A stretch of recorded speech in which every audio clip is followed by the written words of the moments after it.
I was diagnosed with breast cancer during my premarital examination. My fiancé Daniel attempted to convince me, Elliot, just have it removed. I won't love you any less. Georgina specifically secured this surgery slot for you. She's been interning in oncology for a year now, and it wasn't simple for her to obtain this hands-on opportunity. So he was pressuring me to accept the surgery merely so his childhood friend could practice on me. I endured the searing pain in my chest and firmly declined. No. But Georgina needs this surgery, he exclaimed angrily. I stared at him in disbelief. Daniel realized his tone was too harsh and softened his stance. If something's damaged, it has to be removed. At worst, you can get implants later. If you don't have the surgery, how can we still tie the knot? Then let's not get married. He didn't know I'd already booked my flight overseas. I had a childhood friend who happened to be a globally renowned oncology expert. Seeing me silent, Daniel seized the red light moment to grasp my hand and persuade me. Would I really do you harm? Georgina has already analyzed the pros and cons with me. If you don't have this surgery soon, it could be life-threatening. Who do you think I'm doing this for? The more he spoke, the more frantic he became. I coldly withdrew my hand from Daniel's. Daniel, don't treat people as if they're stupid. You know exactly who you're doing this for. The atmosphere in the car dropped several degrees. Daniel's proud jaw tightened. He shot me a glare. Here you go again, getting jealous and causing a scene over Georgina, huh?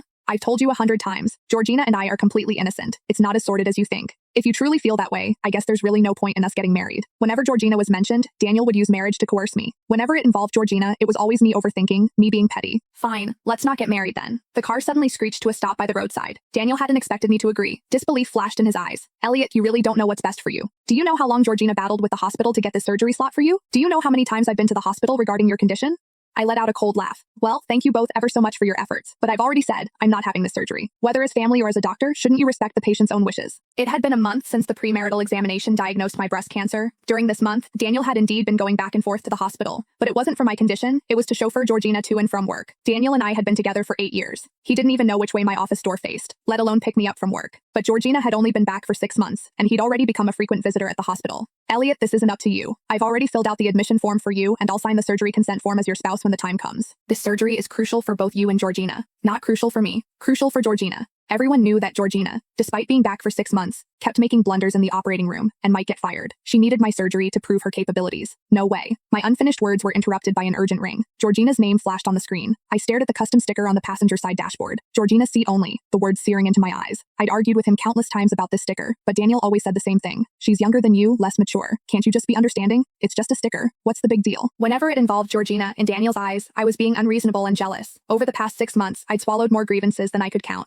I rolled my eyes and remained silent, watching him answer the call. What's wrong, Georgina? Completely different from his confrontational tone with me moments ago. His voice was instantly gentle and concerned. Whatever she sobbed about on the other end, Daniel tensed up nervously. Okay, I'll be right there. After hanging up, Daniel unlocked the doors. Georgina's apartment is flooded. I need to get over there. Take a taxi home yourself. Daniel turned the steering wheel and made a U-turn. The surgery is decided. Stop acting. That thing, once it's gone, it's gone. Let's be honest. Women's breasts are basically for men anyway, right? I'm not even bothered that you won't have them. Why are you making such a fuss? My mind buzzed. Before I could respond, Daniel unbuckled my seatbelt and pushed me out of the car. The car drove off in a cloud of dust, leaving me standing there, dazed, for a long time. 8 years, it felt like I was seeing Daniel clearly for the very first time. Even the heavens seemed to be mocking me. I'd only walked a few steps when the rain started pouring down. Daniel's car was still at the traffic light. 1 second, 2 seconds, 3 seconds. The car started up and sped away without hesitation. He claimed to be worried about my illness, yet he could abandon his sick fiancée in the rain for a word from Georgina. When he left, he didn't even think to leave me an umbrella. The journey home seemed endless. I don't know how I made it back. All I knew was that Daniel and I were truly over. When I reached the door of what was supposed to be our marital home, I heard a man and woman laughing inside through the half-open door. As I pushed the door open, Daniel and Georgina both turned around simultaneously. But Daniel said nothing, just frowned at my drenched state.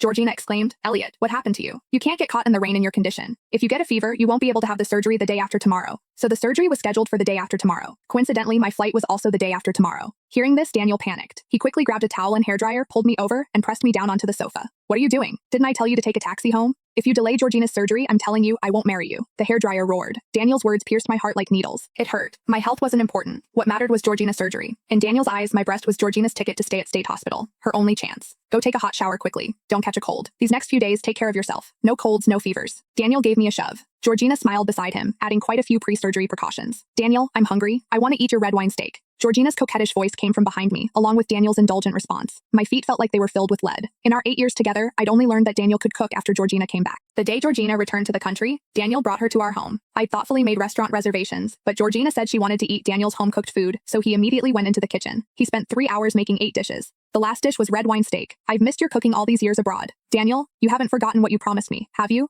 Daniel took off his apron and wiped his hands. How would I dare forget what the princess said? I've never cooked for anyone else. If you don't believe me, ask Elliot. She didn't even know I could cook. The two of them laughed. Daniel gently ruffled Georgina's hair. At the dining table, I sat across from Georgina, so embarrassed I wanted to disappear. That day they chatted merrily while I couldn't get a word in. When I came out after my shower, the greasy smell of food hit me. Elliot, come over here. Georgina was sitting next to Daniel, calling me over to eat. I glanced at their shoulders pressed together and gave a faint smile. Where was there a place for me at that table? A hook. With the surgery and the flight both scheduled for the day after tomorrow, what will Elliot do? Will she escape on the flight or be forced into the surgery for Georgina's sake?